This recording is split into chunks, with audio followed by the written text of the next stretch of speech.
What's going on, guys? Today we are going to be going through some running backs in Dynasty football that have some good value going into the 2025 season. Before we get into these valuable running backs, I do want to preface this by saying running backs, more than any other position, can be replaced in the offseason, especially through the draft. We see it happen every season. Rachaad White going into 2025 was a good buy low dynasty asset that got replaced by Bucky Irving later into the season. Honestly, throughout the entire season, he still was good standalone value, but for what people were paying in the offseason, it wasn't worth it. Other guys like Travis Etienne are another good example where he just didn't quite have the efficiency to remain a starting running back, but people are still buying him because of his receiving upside, and once again, didn't pan out, just as Rachaad White didn't. So take each of these running backs with a grain of salt. You never know what's going to happen in free agency and the draft. But if you're confident in these guys, I would say now more than any is a good time to be able to buy them at a discount. To start off, I want to talk about the Denver Broncos backfield. That's Jaleel McLaughlin and Javonte Williams.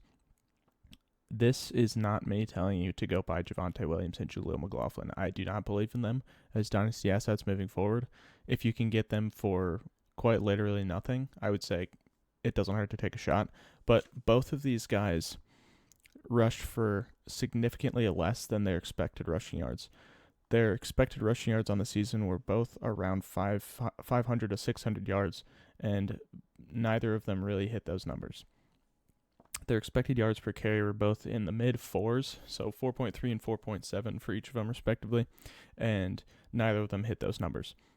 So what this tells me is the Denver Broncos rushing schemes are effective.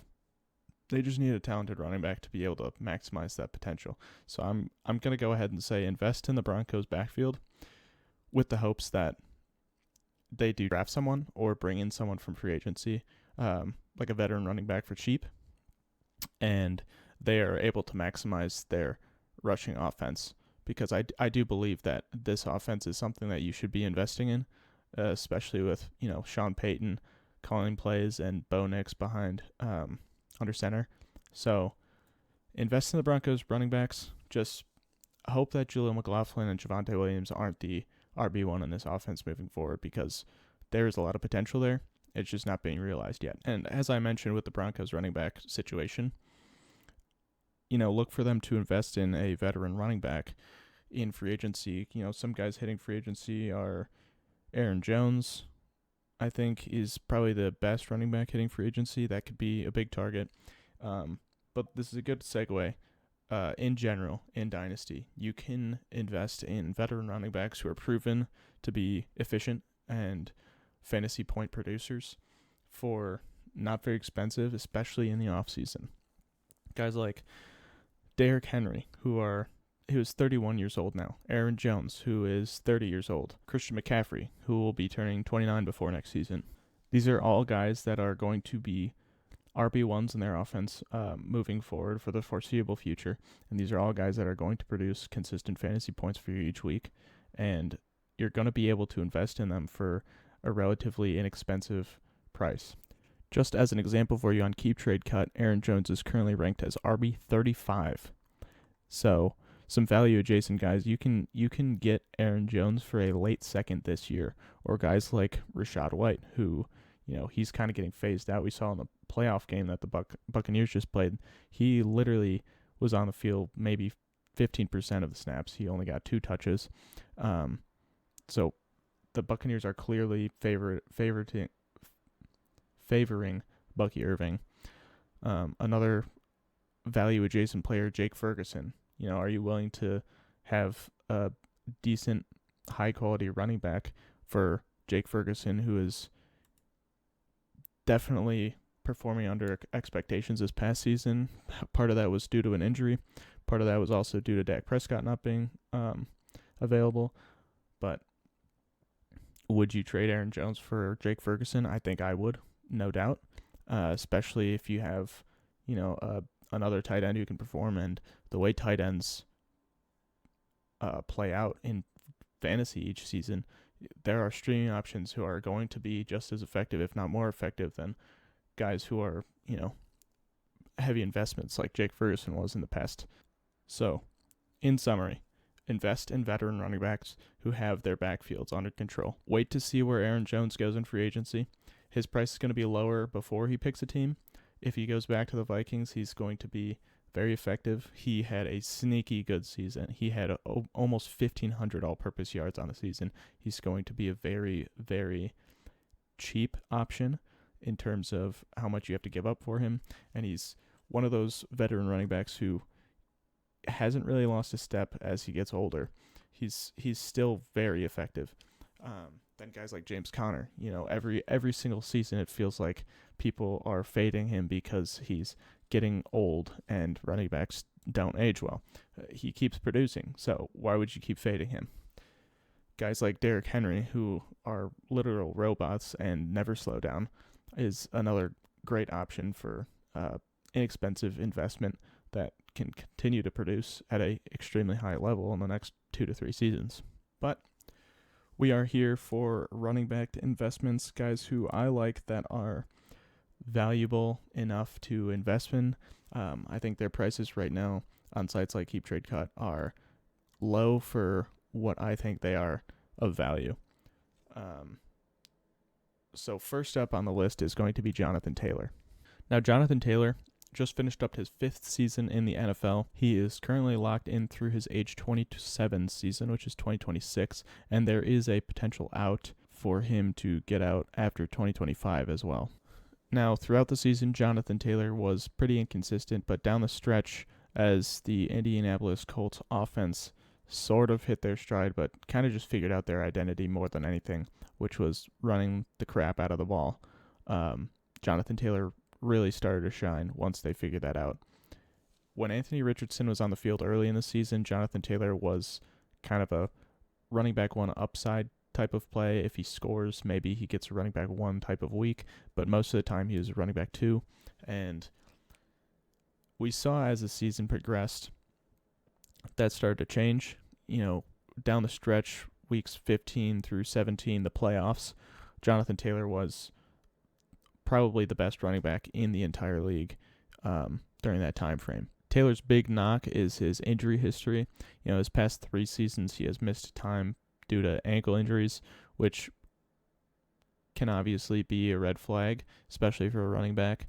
But he still had 300 attempts this past season, which was his second most in his career, behind only his 17-game season where he was the running back one overall. This season, he finished running back 7 in points per game, and this is behind guys like Derrick Henry, Bijan Robinson, Jahmyr Gibbs, Saquon Barkley, who are all league winners. I think he's definitely worth an investment. Currently on Keep Trade Cut, he's being ranked at running back 8.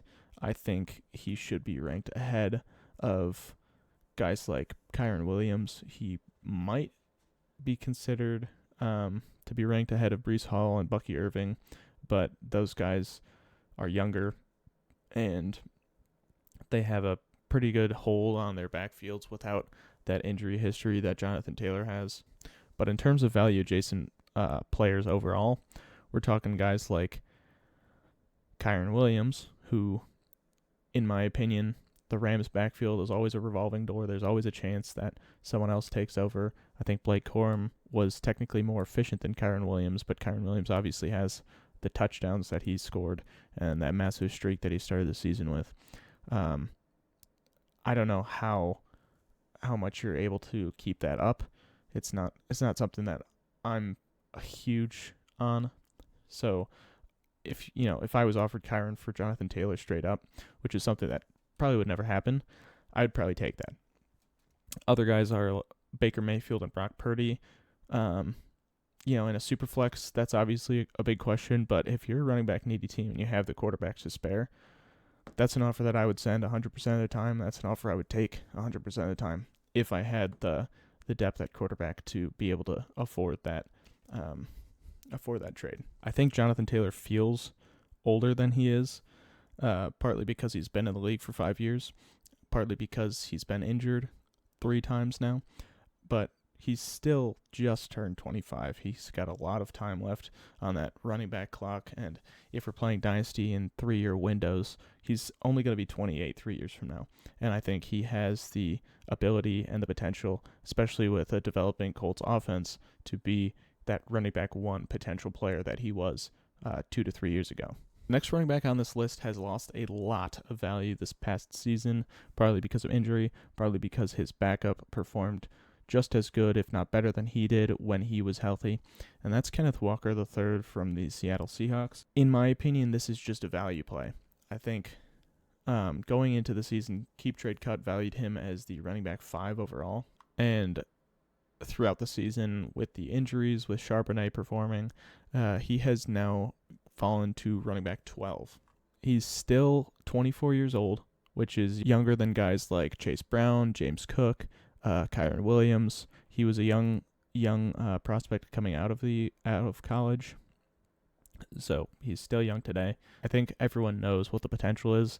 They're just afraid of the injuries and being tied to an inconsistent offense. The Seahawks offensive line was one of the worst rushing offensive lines in the entire league, and that's something that I think the entire organization is looking to address in the free agency and in the NFL draft this offseason. So look for a couple investments in their offensive line and look for a big improvement in their rushing game in 2025. I think that's another big reason that Kenneth Walker hasn't put up the numbers that it seems like he has the potential to, because his offensive line is so bad. It reminds me of Saquon Barkley in the New York Giants system, with quite honestly the worst offensive line in the entire league.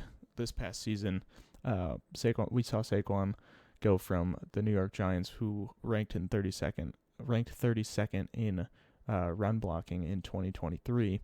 In 2024, the Eagles had one of the best offensive lines in the entire league, and you saw Saquon Barkley become unstoppable. I mean, they ran their entire offense through him, and they were one of the best teams in the entire league. So, do I think the Seahawks can make that jump on their offensive line? No. But I do believe that they can make a significant enough improvement to have Kenneth Walker shine as a top-tier running back like he has the potential to. As I mentioned, value-adjacent players, he is currently running back 12. Some value-adjacent players that are being valued above him are George Pickens, Chase Brown, and J.J. McCarthy. Like I said, he is actually younger than Chase Brown. So, obviously, Bengals' offense is better, but who do you want to be tied to for the next 3 to 4 years? And then George Pickens, kind of an inconsistent player. Those outside receivers can be, especially in offenses that aren't as effective, like the Pittsburgh offense. And then in terms of picks that are being valued around his evaluation on Keep Trade Cut, a 2026 mid-first. That's obviously a draft class that's loaded with quarterback talent, but kind of lacks in the running back and wide receiver department.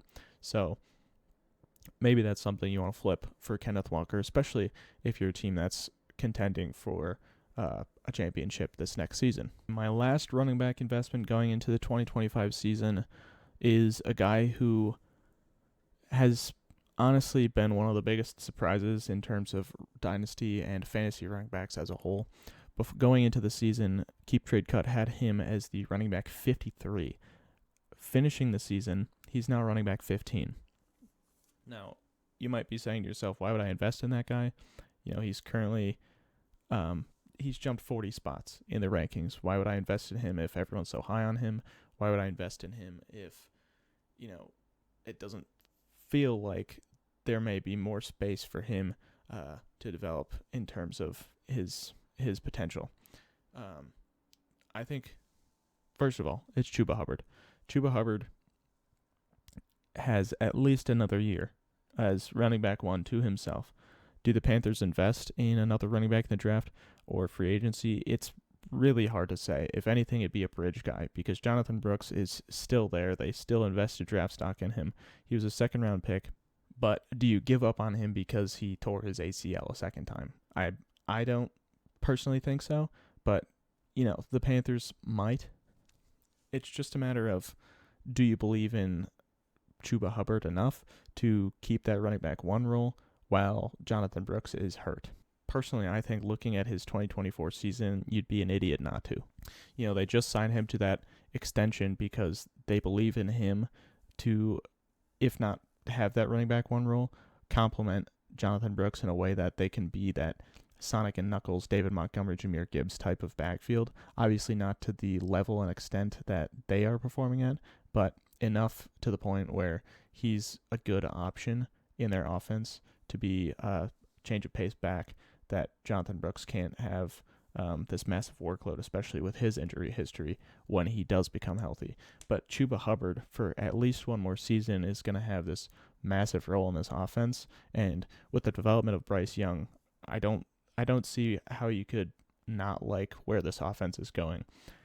They have some of the worst receivers in the league, and if they don't address that in the offseason, they'd be crazy. But it's only up from here for that Panthers offense, and Chuba Hubbard is going to be a big benefactor of that development. He had 1,200 yards rushing, and he missed 2 games. 1,200 yards rushing, and that was 300 yards over expected. Because of this, he was the running back 13 in points per game, so just on the cusp of running back 1 in fantasy. And just to draw comparisons on a couple other running backs, this was better than guys like Chase Brown and James Conner. Because of this Brooks injury, he's going to be the RB1 in this offense for at least one season, as we have discussed. But what does this mean for his value? Currently, some adjacent players on Keep Trade Cut are Terry McLaurin, Christian McCaffrey, Tua Tagovailoa, Sam Darnold. I think one for one, I would entertain every single one of those players for Chuba Hubbard. That might be crazy, but Terry's a 29-year-old receiver. Christian McCaffrey's a 29-year-old running back. Who's going to be more valuable in 3 years? Tua is, a lot of people are labeling him as a game manager, and if Tyreek Hill leaves, what value does he have as a fantasy quarterback? Sam Darnold has really struggled in big games in the past, in the back half of this season. So, what kind of value does he hold, especially if he leaves Minnesota Vikings and gets on a team like Cleveland or Seattle or Las Vegas? What kind of standalone value does he have without being tied to Justin Jefferson and Jordan Addison and TJ Hawkinson and Kevin O'Connell? I think throw out offers like that, guys who might struggle in new situations in the next season, and I don't really see a scenario for Chuba where he has a very low floor. I think he's going to be a very safe plug-and-play player for the next season. And moving forward, even with Jonathan Brooks, I think he's going to have a significant role in this offense, especially if he performs well next season. So there you have it. Like I said, the running back position is so hard to predict season to season. At the beginning of the offseason, it feels like there's this clear picture of what we're going to get in the 2025 season, but with a draft class like we have coming up, with such deep running back potential, it's really hard to predict what the landscape of the running back position in fantasy is going to look like going into the next season. So take all of this with a grain of salt. Understand that anything can happen in the draft, in free agency.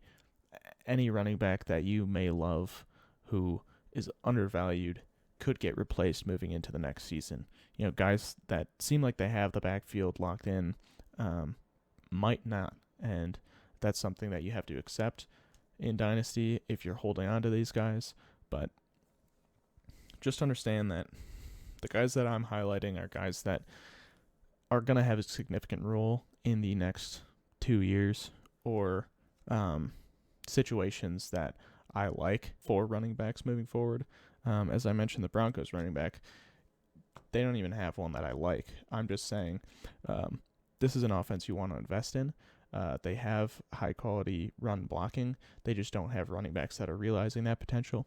So invest in the Broncos running back. We don't know who it is yet. Just do it. And guys like Jonathan Taylor, Kenneth Walker, Chuba Hubbard, these are just guys that I think have more value than what the market is saying that they are currently valued at. But yeah, anyways, sorry for rambling, but it's been fun. Thank you for watching. Leave a like subscribe to me because this is fun. I don't know. It's fun. And I want to keep doing it. So, yeah.